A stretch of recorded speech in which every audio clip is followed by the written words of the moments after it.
Mesdames et messieurs, bonjour, bienvenue dans cette nouvelle édition de votre journal de 15 heures. Voici les titres qui vous seront développés. Le président Guillet présente ses vœux de nouvel an à la nation.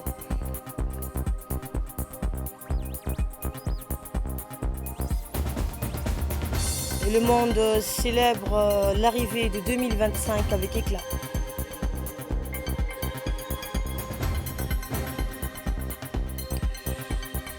À Gaza, un réveillon marqué par la mort et la destruction.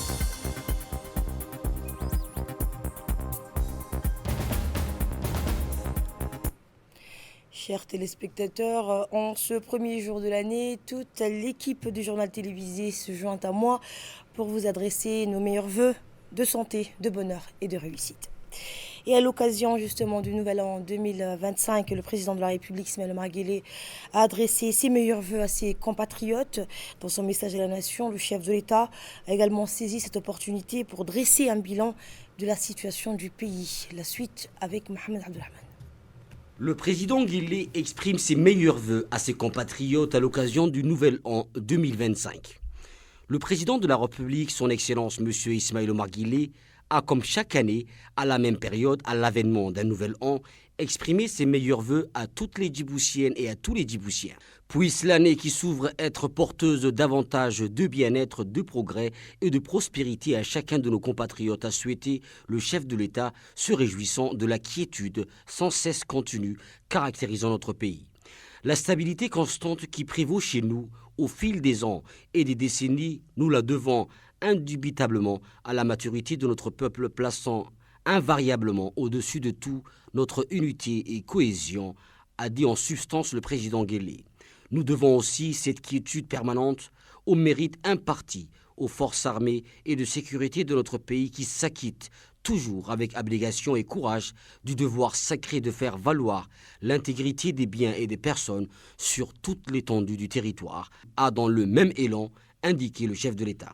Comme à son habitude, le président de la République mit ensuite à profit son vœu à la nation pour faire le point de la situation du pays et, ce à propos, fait état des instructions données à son gouvernement pour conférer à notre pays toutes les vertus d'une souveraineté économique et immuable.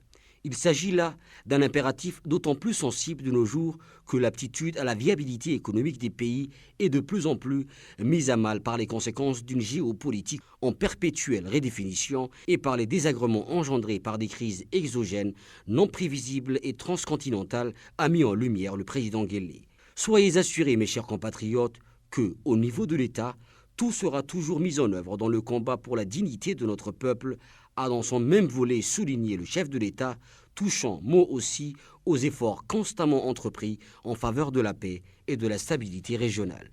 Nous agirons toujours en faveur de la paix et de l'entente régionale préalable, indispensable à la réalisation d'une intégration des économies de cette partie du monde, a réitéré le président Ismaël Omar Guelleh, qui eut par ailleurs une pensée particulière au peuple frère palestinien dont il a loué la bravoure et la résilience face aux diktats criminels, lui recusant son droit inaléable et naturel de disposer librement de la terre de ses ancêtres. Et à l'occasion donc du nouvel an 2025, le chef de l'État a échangé des vœux avec ses homologues des pays frères et amis.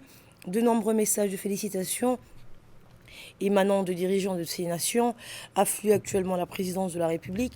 Ces messages souhaitent santé et bonheur au président de la République et adressent également leurs vœux au peuple djiboutien, formulant des souhaits de progrès, prospérité et de bien-être.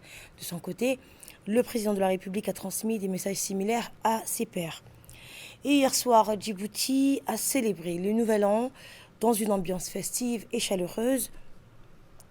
Les familles, souvent accompagnées de leurs enfants, ont envahi les rues pour des promenades nocturnes, profitant de l'air frais et de l'effervescence générale. Les jeunes, quant à eux, se sont rassemblés dans les quartiers les plus animés, remplissant les rues de rires et de conversations joyeuses. La circulation était particulièrement dense, avec des files de voitures progressant lentement au son des klaxons. Les terrasses donc de café et les stands de rue ont attiré de nombreuses personnes, contribuant à l'ambiance conviviale de la soirée. Pendant ce temps, les forces de sécurité déployées en nombre veillent à la sécurité et à la fluidité des déplacements.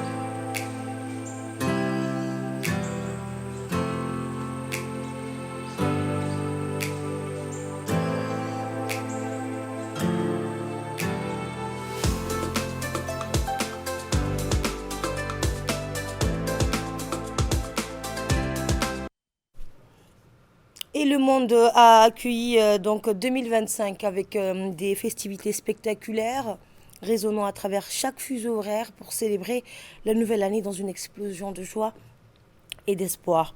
Des îles du Pacifique aux grandes métropoles, chaque région a marqué cette transition avec ferveur malgré les défis de l'année écoulée.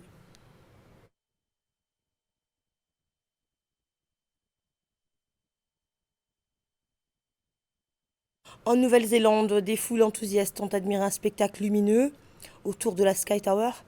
À Tokyo et Séoul, des milliers de personnes ont envahi les rues pour fêter l'arrivée de 2025 dans une ambiance électrique. Sydney, fidèle à sa tradition, a illuminé le ciel avec son feu d'artifice à 21h en rendant hommage au peuple autochtone.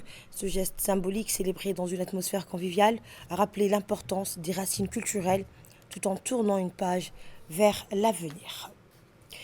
Dans l'actualité également, l'hôpital de la police nationale a organisé hier une vaste opération de collecte de sang mobilisant l'ensemble de son personnel médical. Plus de 150 policiers volontaires ont répondu à l'appel, offrant leur sang pour subvenir aux besoins de la maternité de l'hôpital ainsi qu'à ceux des autres services nécessitant des transfusions. Cette initiative permettra de renflouer le stock de sang de l'hôpital pour une durée de plusieurs mois. Eh bien, en dehors de la maternité, le précieux liquide servira également à prendre en charge les patients atteints de cancer. L'hôpital de la police est en effet la seule structure médicale à Djibouti à traiter les maladies tumorales solides, qu'il s'agisse de cancers solides ou hémopathiques.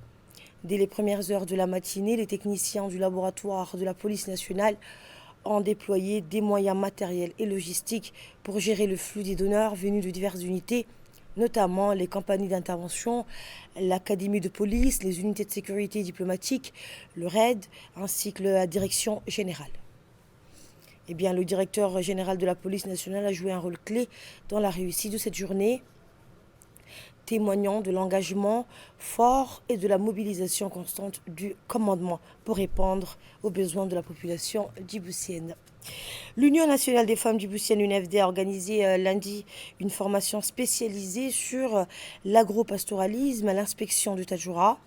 Cet événement a réuni des personnalités importantes, dont le vice-président du conseil régional, l'inspecteur de la région du Tadjoura, ainsi que le coordinateur du programme national d'alphabétisation. Inscrite dans le cadre du projet de gestion intégrée des ressources en eau et financée par le Fonds international de développement agricole, eh bien, cette formation découle de la convention signée entre l'UNFD et le ministère de l'Agriculture, de l'eau, de la pêche, de l'élevage et des ressources halieutiques. Objectif, sensibiliser et de former les alphabétiseurs du programme national d'alphabétisation aux impacts du réchauffement climatique sur l'environnement et les communautés humaines. À cette fin, l'UNFD a élaboré un guide pratique sur l'agropastoralisme conçu pour initier les formateurs aux techniques de production durable et autonome. Et à calculer, mais il faudra aller encore plus loin pour que l'alphabétisation soit une alphabétisation utile. Pourquoi les gens apprennent? Pour pouvoir se débrouiller dans la vie, dans laquelle vous avez été recruté pour ça. Et il y a un volet pour justement accompagner les apprenants, les apprenantes, à pouvoir être autonomes dans la vie. Il faudra travailler. Et le travail est donc facilité par l'apprentissage qui a précédé. Seulement, nous, nous allons les accompagner pour améliorer cette situation qui les fatigue énormément, qui les déplace énormément, pour qu'ils puissent produire ce dont ils ont besoin sur place. Et un mot en sport à présent, sous l'égide du secrétariat d'État chargé des sports, la Fédération djiboutienne de badminton, en collaboration avec le ministère de l'Éducation nationale, a organisé une cérémonie de distribution de matériel dans le cadre du projet Badminton pour tous. Cette initiative vise à promouvoir la pratique du badminton au sein d'écoles pilotes sélectionnées, les établissements bénéficiaires inclus, l'école d'excellence, le collège de Fukuzawa, le centre d'enseignement spécialisé pour les enfants à besoins spéciaux. Le matériel distribué a été généreusement offert par la Fédération de badminton d'Azerbaïdjan, témoignant d'une collaboration internationale fructueuse en faveur du développement de ces disciplines sportives à Djibouti. La cérémonie, marquée par une forte participation d'établissements éducatifs, a été présidée par Moussa Daher, président de la Fédération djiboutienne de badminton, accompagné des membres de son équipe. Dans son discours, il a exprimé sa gratitude au ministère de l'Éducation nationale pour avoir facilité l'accès des écoles au projet et à la Fédération de badminton d'Azerbaïdjan pour son précieux soutien. Il a également souligné l'importance de cette initiative qui constitue une étape essentielle pour introduire et démocratiser le badminton auprès de la jeunesse djiboutienne. Mardi, la brigade des douanes d'Ali Sabieh, en collaboration avec l'armée Biras et la police, a mené une opération de grande envergure qui a permis de saisir une importante quantité de marchandises de contrebande, principalement du cat en provenance d'Éthiopie. Ces produits illicites étaient destinés à être acheminés vers la capitale. Au cours de cette intervention, les forces de sécurité ont intercepté 1300 kg de cat immédiatement saisis, conformément aux procédures en vigueur. L'ensemble des marchandises confisquées a ensuite été détruit en présence de Mohamed Momen Hassan, chef de la brigade des douanes d'Ali Sabieh. Les corneilles indiennes, espèces invasives au Kenya, causent de graves dégâts économiques et écologiques, et leur population estimée à 700 000 perturbe les fermes, réduit les ressources alimentaires, attaque les animaux et véhicule des maladies dangereuses pour l'homme. Les initiatives d'abattage sont inefficaces et les experts recommandent une stratégie régionale pour limiter leur propagation et protéger les écosystèmes ainsi que l'économie. En 24 heures, l'offensive israélienne dans le nord de Gaza a causé 27 morts, aggravant la crise humanitaire. Israël limite l'accès à l'aide essentielle, bloquant 60% des mouvements coordonnés par l'ONU et démantelant les moyens de survie de la population. Par ailleurs, des mandats internationaux visent le Premier ministre israélien pour crimes de guerre et génocide. La situation reste critique, avec des milliers de civils en fuite et des infrastructures hospitalières paralysées. Et c'est ainsi que prend fin cette édition de ce 1er janvier 2025. Encore une fois, bonne année à toutes et à tous et très bonne suite de programme sur Télé Djibouti.